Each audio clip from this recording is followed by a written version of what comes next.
It gives me great pleasure to introduce the amazing and legendary artist I'll be chatting with on the phone this afternoon, none other than Mr. Andrew Farriss, who is perhaps best known as the co-founder, key songwriter, keyboardist, guitarist and backing vocalist for the Grammy-nominated, multi-award-winning band In Excess. And who hasn't heard of In Excess? Andrew has certainly carved out an enduring legacy in the music industry. He is the creative force behind a slew of songs that have become anthems for generations of music fans worldwide. With NXS, he achieved 10 Australian top 10 singles, 7 US top 10 singles, and a plethora of awards, including 3 Grammy nominations, a Brit Award, 5 MTV Music Awards, and 7 ARIA Awards. In addition to his performance accolades, Andrew has been actively involved in mentorship and education. He received the Coombs Fellowship with the Australian National University in Canberra, where he lectured and mentored students. He has also been an ambassador for Nordoff Robbins Music Therapy, a service supporting individuals with additional needs. In 2020, he was honoured with the ultimate Australian recognition when he became a member of the Order of Australia for his significant achievements to the arts. Andrew's journey from In Excess co-founder to solo artist has been nothing short of spectacular. With In Excess, he sold over 75 million records worldwide, earned multiple Grammy nominations and received numerous awards, as well as being inducted into the ARIA Hall of Fame. Some of Andrew's other personal accomplishments include ARIA Producer of the Year in 1990, induction into the Australian Songwriters Hall of Fame in 2016, Golden Guitar nomination for Heritage Song of the Year in 2022, Top 40 Billboard Indicator chart hit with You Are My Rock in 2022, participation in Don McLean's nationwide Australian tour in 2023, featured showcase artist at South by Southwest, or SXSW, in Austin, Texas in 2023, Eurovision Australian Judges Panel member in 2023. Andrew made his Grand Ole Opry debut in 2024, with Keith Urban appearing as a special guest during his performance, which marked a defining moment in his solo chapter. These achievements, along with many others that time constraints don't allow me to mention, add to a lifetime dedicated to enriching the global music landscape. Not one to rest on his laurels, Andrew has established a remarkable solo career. In 2020, he embarked on his first solo project, the EP that featured the hit title track Love Makes the World. Then in 2021, his follow-up self-titled album that included high rotation hits like Come Midnight, Good Mama Bad, and Run Baby Run received widespread acclaim. Then in 2022, the song With the Kelly Gang earned Andrew a Golden Guitar nomination for Heritage Song of the Year, and his most recent work, the sensational track I played a moment ago, entitled Mending Fences, from the amazing album The Prospector, is bound to follow in the footsteps of his previous successes. Oh, I'm out of breath here. I feel very privileged to have Andrew standing by on the phone, waiting very, very patiently to have a chat with me. So allow me to bring this incredibly talented artist on air right now. Hello, Andrew. Welcome to the Country Club. But let's get to it. Tell us the story behind Mending Fences. What a great song that is. Thanks, Harry. What was the inspiration to write that? Well, a couple of things. First of all, I think you're based out in the bush, from what I know. And so am I. On the fringes, yeah. Yeah, I live in northwest New South Wales. Okay. I'm originally from Western Australia, which is about as west as it gets, but Okay. I've got a block of dirt here in northwest New South Wales. I've had for over 30 years. Okay. And I live with farmers, basically around me, and that's where the inspiration came from Mending Fences. Is Right. really I was sort of talking about my life and the life of people around me that grow food. Okay. Right. So let's talk about your farm. It's near Tamworth, as I understand it, close to Tamworth? Yeah, that happens to be a coincidence. Okay. It doesn't sound like it, that I'm now in sort of country rock Americana music. Mm-hmm. But it's, it was the best farm that I saw out of 16 places as far south as Yackandandah in Victoria and up around out west. Forbes and Parks and all that area out there I looked at as well. looked at a bunch of places, and this was the best one I saw. And it's I'm northwest of Tamworth. Yeah, it's good. It's good country. Oh, it sounds great. And what's your main activity on that farm? Is it agricultural, or you run cows or horses? Cattle and grains when it rains. I tell people. Yeah, because there's no rain, there's no grain. Fair enough. But yeah, I've sort of been fortunate really, and fell on my feet here. It could have been much worse. I'd had a hobby farm before this, and I liked it. I like the people who live out in these areas. I like the small country towns, and I understand the people, and they seem to understand me, which is a miracle. But yeah, it's been a pretty amazing experience. And then in the last sort of 15 years, really, I wandered into country music more. And that's, I guess, why we're talking to each other, because I've been releasing some country music, and I've been enjoying it, the ride, and also being able to have a platform to still write songs like I did with In Excess and other artists. And, I've been very fortunate, really, to have a platform now to keep writing and releasing music. Okay.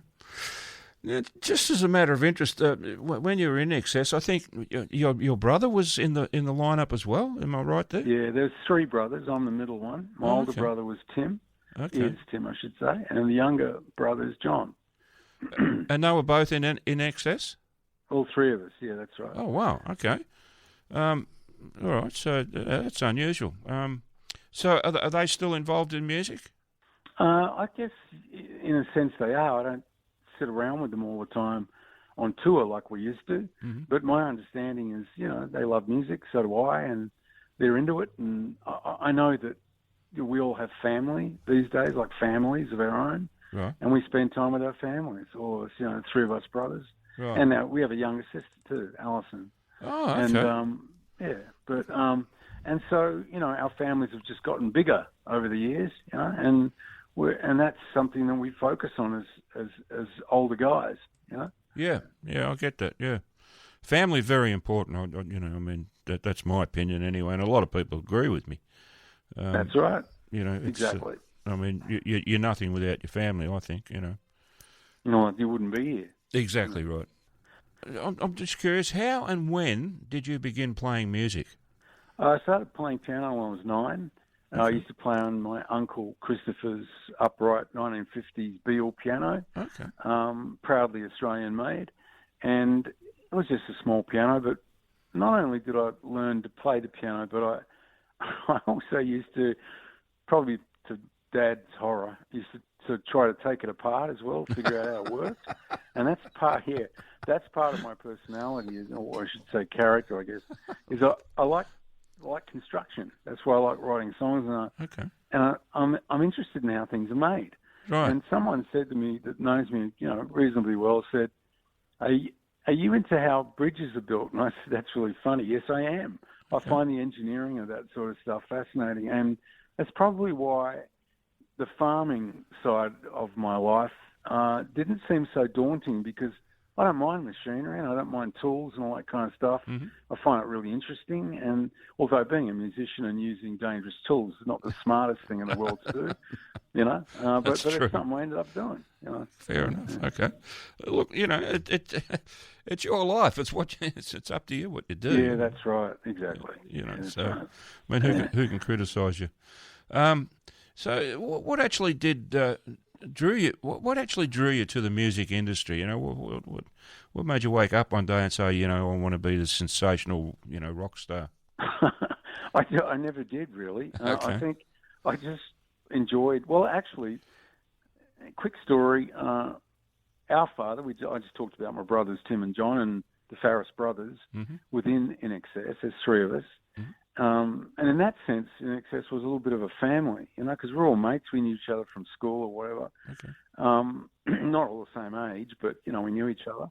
And but when we were little, we lived in Western Australia, and Dad had been in the Royal Navy, wanted to go back and see his mum and dad, or our grandparents. So we got on, he put us on a ship, Mum and Dad put the three of us, our sister wasn't born yet, on a ship, and we went to England by ship, because in those days, This is 1964. Mm-hmm. In those days, people didn't fly everywhere like That's they do, right. like they do now. Yeah, and unless you're really, super wealthy or a politician or all the above, or you were in the military, really no one flew anywhere. Right? That's right. Yeah. And so, we went to London, and I'll never forget that journey because, man, I was so sick. I was so seasick, Right. And every time I was sick, my brother, the elder brother, loved to go, Andrew's sick again, because I'd have to go to the infirmary, and they'd stick things in you. But anyway, he loved that. I love my brother. Anyway, brothers, but when we got there, because Australians didn't always, travel that much in that era, and we had some people had heard we were in London that knew of us, our family. When they invited us down to the BBC, we went down there and we went inside the BBC. I remember the television cameras. The next minute, out walks the Beatles. That was the first band I saw. No way. When I was 5. Wow. Yep. And 3 of us brothers watched that, listened to it, and we said to Dad many years later, Dad, did we actually do that? And he said, yeah, and you went and talked to him afterwards too. Oh, really?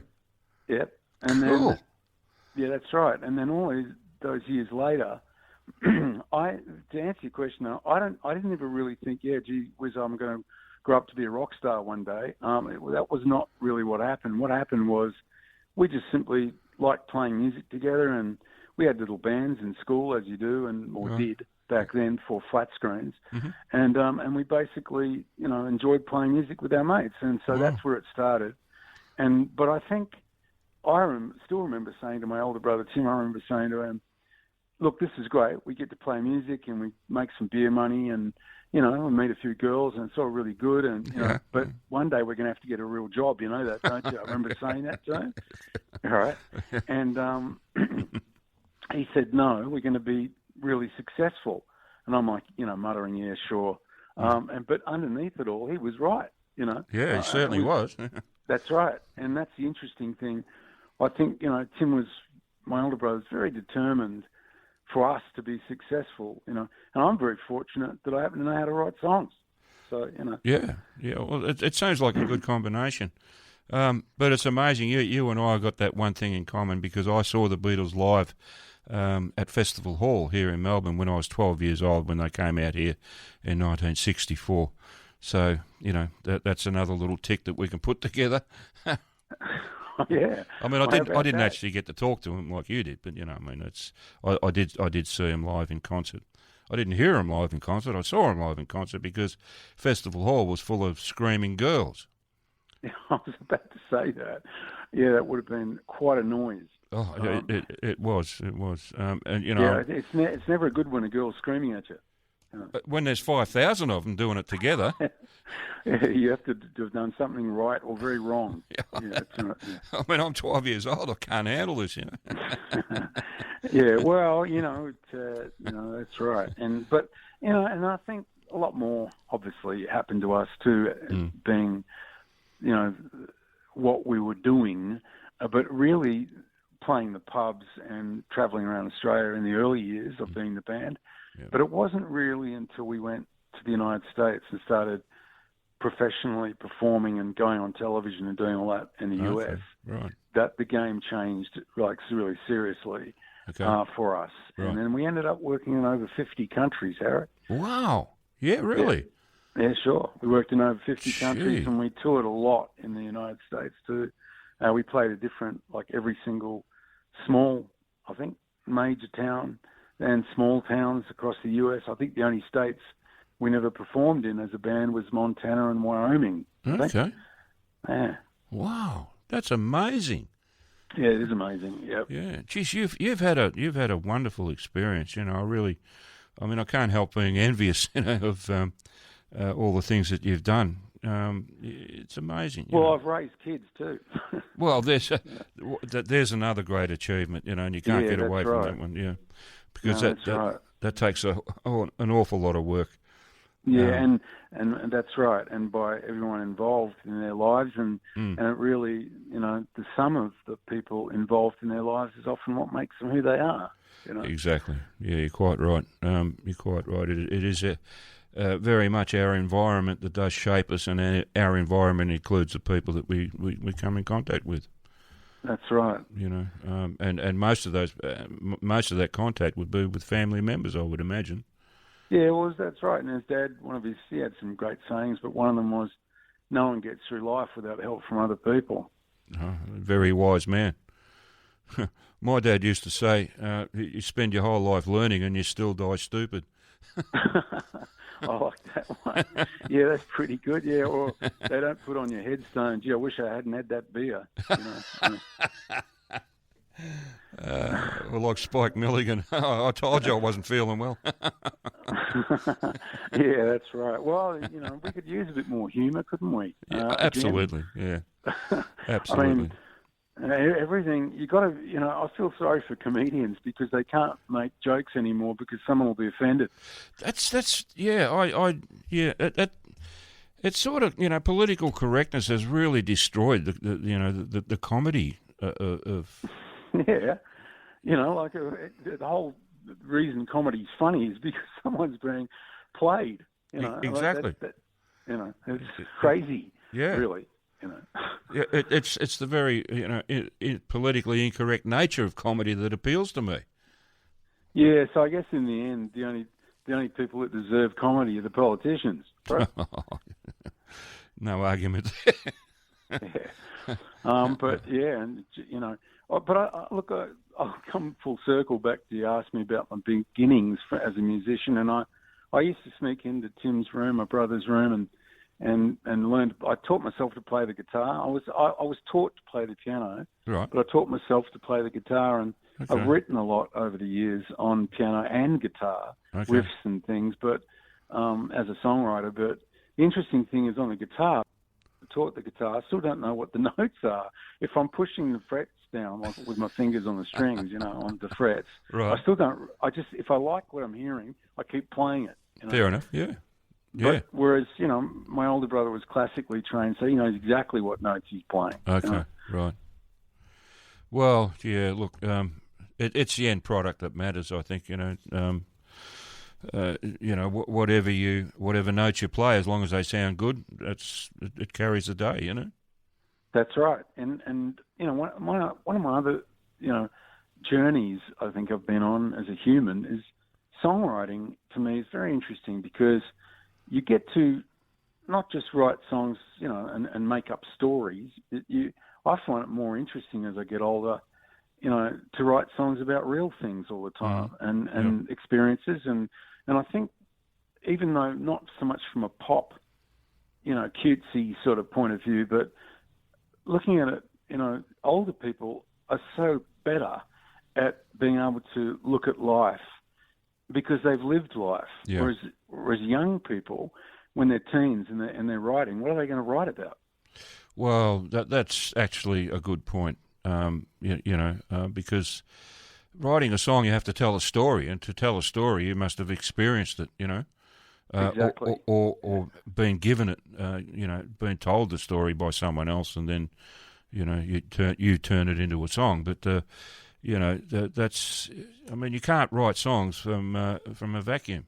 I don't think. No, that's right. I'm talking of stories. I remember a story I got told a while back because of all the travelling years we were travelling around, and now, the road crews that used to travel around with us, and we'd travel with them, and we're all around the place, and overseas or whatever.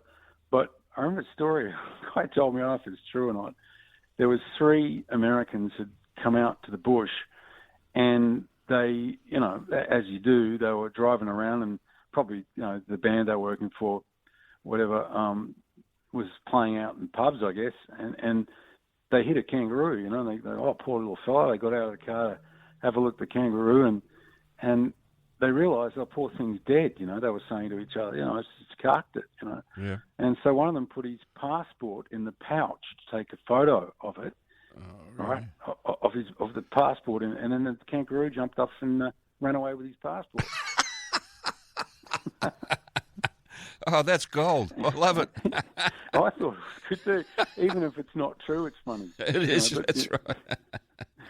Yeah, but Yeah, got to have a laugh. That's all Oh, right. absolutely. That's tickled me pink. I love that. Andrew, I'm sorry, but we've run out of time. All right. I Even won't tell any more stories. yeah. Sorry. Yeah. Look, I hope this is not the last time we talk on the phone together, and certainly the next time. I'm hoping the telephone technology won't give us the grief that we had today, and I do apologise for that again. Okay, well, I'll let you go this time, but I was going to say that, Yeah, go on. Yoda, from Star Wars. Right? Yeah. I got something he might have said once, but you can't eat a smartphone. See, right? Okay. Yeah, that's it. End of story. So that's fair enough. my take on technology. Anyway. That's it. You can't. I love it. Look. Thank you so much, Andrew, for taking the time to have this chat with me on the phone today, and I'm glad we finally got to it. And I'm glad it finished up going reasonably well. I've so enjoyed this conversation, I've got to say.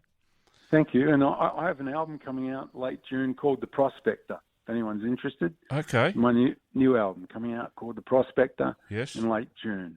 So yes. Thanks for having me on your show, Harry.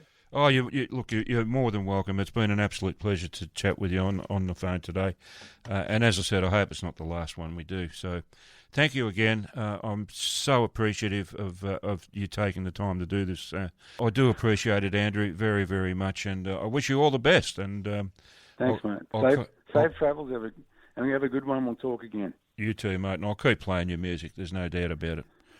Thanks, Harry. All right. All right. Thanks, Andrew. Bye-bye.